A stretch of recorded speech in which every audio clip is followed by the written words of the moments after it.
It's November 28th, 2023. I'm in Savannah, Georgia. I'm at Mohawk Lake.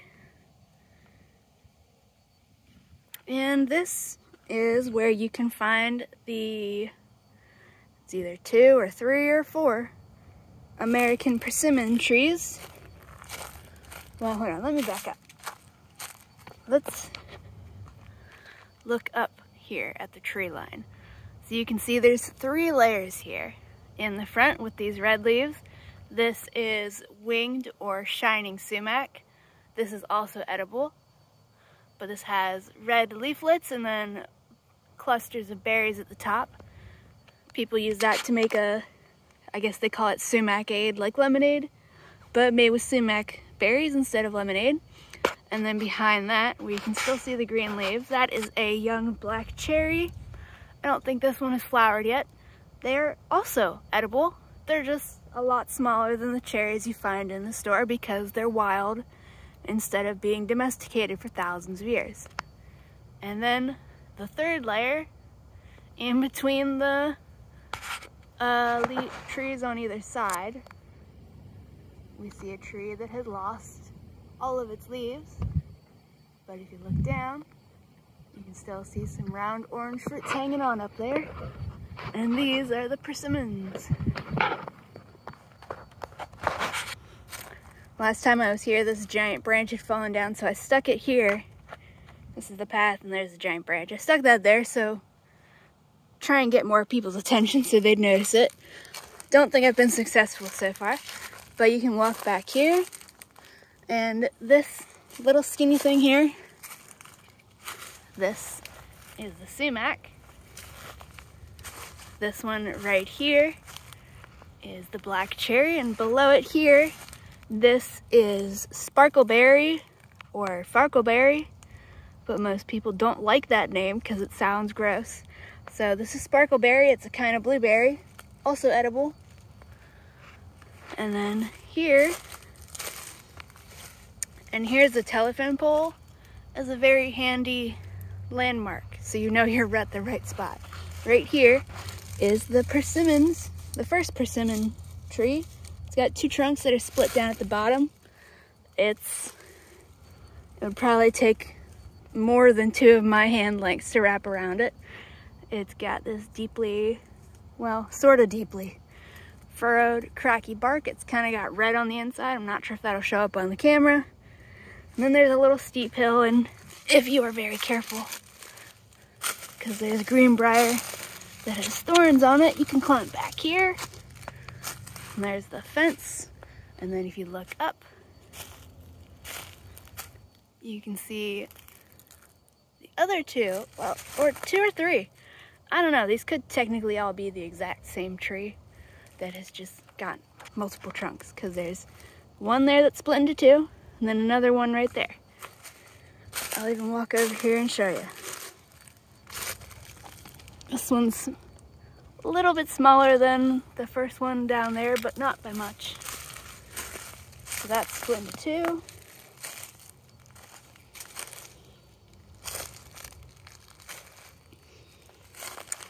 And then there's that one, and the trunk is very obviously like curving. And then it goes up and it splits into 2, and then goes up. And look at all the fruit still up there. And then this one that splits into 2 here splits into like 3, and then it splits into 4, and then it just keeps going. But all of these spots where the trunks emerge, whether they're multiple individuals or not, they all still have fruit on them. But most of it has fallen down, and if you look at the ground here, well, this is a good spot, obviously. Here's one, here's one, here's one. And you can see the caps, the distinctive persimmon cap. Looks like a 4-leaf clover. And then here's one that's starting to get dehydrated. Here's another cap. And these are the seeds. And you can just pick these up off the ground because the fruit rots away if nothing eats it first. And you can plant these and this would have some seeds in it probably. Yeah, that's dehydrated. So look at that nice seed. It just came out of there.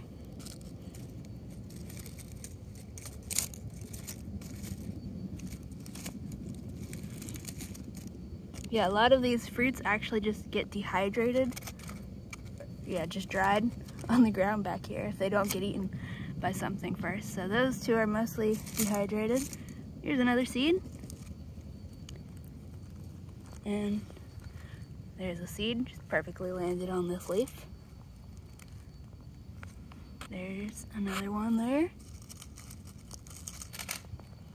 So yeah, this is the world's easiest way to collect persimmon seeds.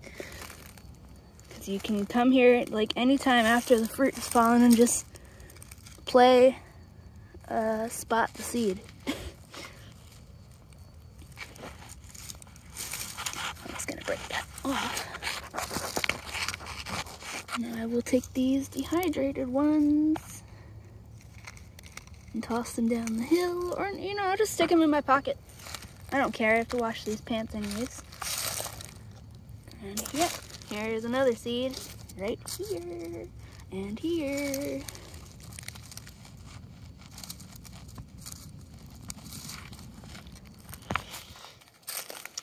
And then I'm just gonna walk this way a little bit with my stick here.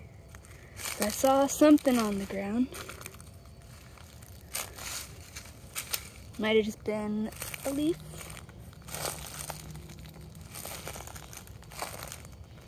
I think it might have been a leaf. Okay, yeah, it was a leaf. I was hoping there was maybe another tree hidden behind all the invasive ones, because there's a lot of Chinese tallow trees, which is also called the popcorn tree, because the seeds literally look like a tree that is covered in popcorn. It's really funny. But they were brought over as the name. Ooh, here's a fruit. Look at this little one. Oh, it's still, oh, that's still attached to the twig. That's awesome. Don't fall off right. So here's the twig that it's still attached to. That's nice. So now you can see, I'm kind of shocked at how skinny this twig is. I guess there's a reason it fell off. So that's what the twigs look like. Here's this little fruit. I would not eat this fruit yet. It's not squishy ripe, so if I tried to eat it now, it would be astringent. So we're just gonna keep that for later. Break the rest of the twig off. It can go in my shirt pocket. And here we have 2 more fruits, dehydrated. And they just turn hollow because the caps come off. This can also go in my pockets. Here's 2 more seeds.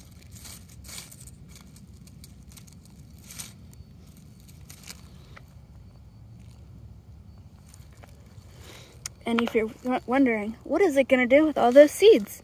Well, the answer is if you come and visit Savannah, Georgia in 10 years and there's persimmon trees everywhere, you're welcome. Because I'm just planting them. They will not grow here, which is why I'm collecting all of the seeds, because over there is a military base that, oh, here's another fruit. Yeah, on the other side of this fence is the military base that just wraps, if you've been to Savannah, you know which one it is. It's the thing that's just wrapping around the whole city and cutting through and being obnoxious. But I guess it was here first, so whatever. But the military base is over there. And I think it's like they just come through here at least once a year to cut stuff down in these pathways for safety purposes. Like, you don't want to get stuff caught on fire. Or I guess just visibility. What was I saying? Oh yeah, the seeds won't be allowed to grow here because they chop all this stuff down. And there's just a lot of competition. And if they fall on that side, the grass gets mowed like every spring just in time to decapitate any seedlings that started to grow. And I have seen like 8 or 10 seedlings that have clearly been trying to grow for years, but just keep getting decapitated in the spring. Here's a seed that's got a little hole drilled in it. I'm not sure what does that, but that's interesting. I'll put that on a naturalist and see if anybody knows. Here's 2 more dehydrated fruits. May or may not have seeds in them, but I'll just take them back down with me and squish them on the sidewalk under my shoe. Yep, and now we can go back down. And if you come here, you just have to be careful because there's this greenbrier vine here. Can't really tell right now, but it does have thorns. And I keep trying to trim it back and convince it to grow another direction, but it doesn't really want to.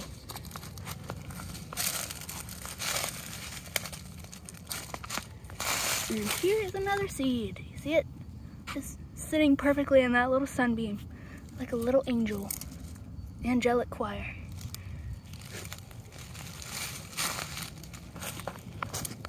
But if you come here in October, when most of the fruits are starting to ripen and falling without all of them being gone like it is now, you can just look around down here in the grass, like from here that way a little bit to over this way. You can find the persimmons. You can try on windy days, and then at any point between October and the next October you can, or at least before they do their spring cleaning. Ooh, see, here's a fruit next to some Mexican, wow, I just forgot what those are called. Mexican clovers. I'm having a brain fart. Look at this fruit. Hold it up to the sun maybe. Yeah, look at that color. And this will taste delicious once it gets rinsed off.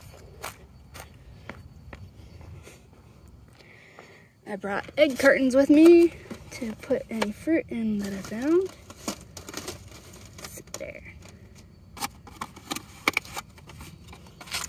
So we got 2 so far.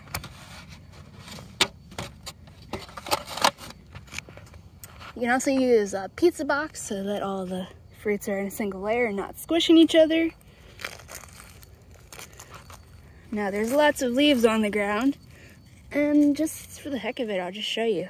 This here, this one, is from the black cherry tree because you see the little teeth on the edges? Those are called serrations.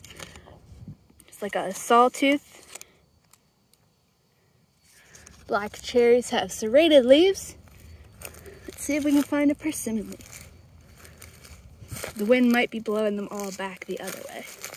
There's also a lot of oak leaves.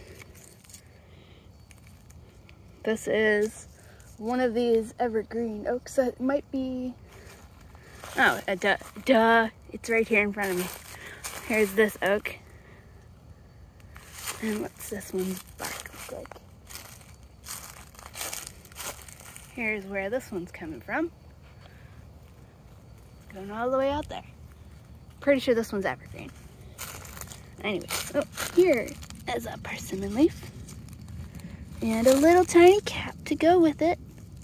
And the fruit, and yep, see? Here's where the leaf was. Here's a dehydrated fruit. Might not have seeds in this one because it's kind of falling apart. You go in my pocket anyways. There's the cap right here. Do you see the seeds? Right here.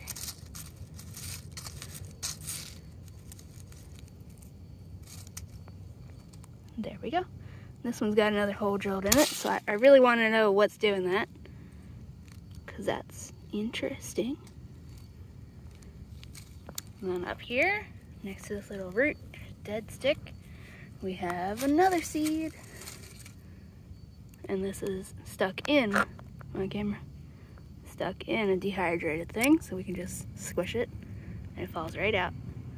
And then this is just perfectly ready for planting right now. Now let's see, here's another one, right here. Oh, and the seeds are all falling out. I wanted to pick it up entirely whole. Let's carry it down to the sidewalk. Here's another fruit that was up there that got squished. Okay, these seeds are absolutely not playable. These ones are paper thin. And yeah, so these ones probably would not grow. Just look at that. There's that seed. I'm sorry, camera. I'm dropping my poor camera. Let me get a good seed out to show you a comparison.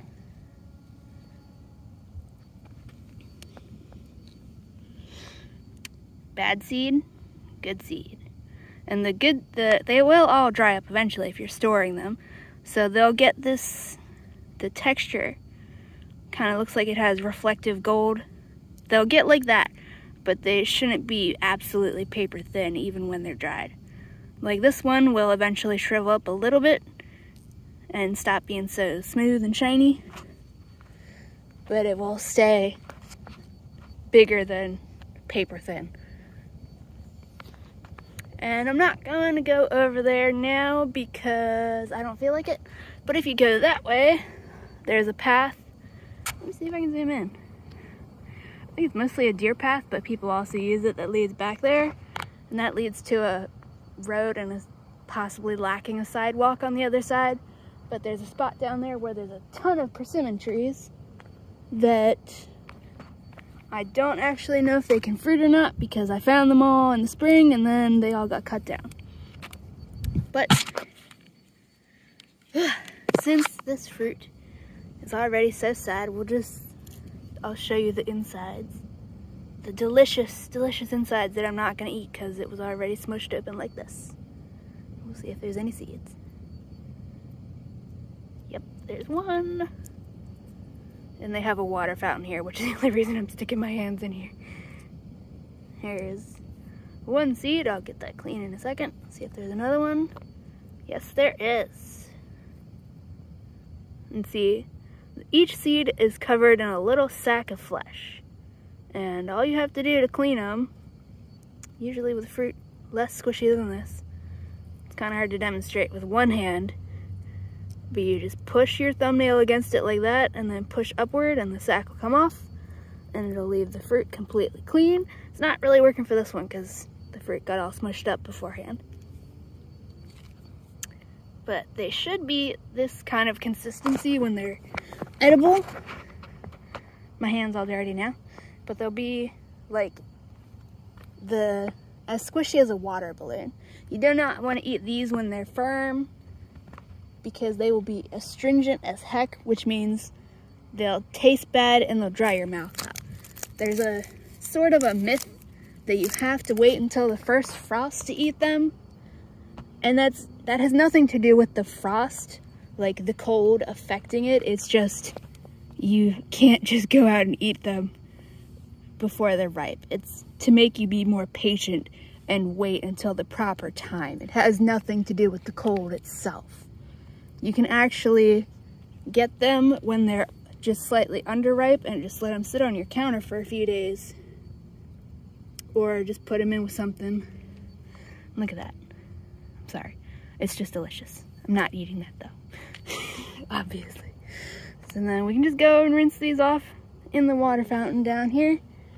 And then when I get home, I will make a video showing you how to start them from seed.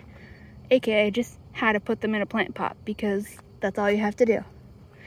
I had brought some buckeyes with me, native red buckeyes, to plant, but I don't really think there's any shady enough spots here. Plus I only have my wooden spoon to dig in the dirt because I don't know where my shovel went. But anyways, that's it. Bye-bye.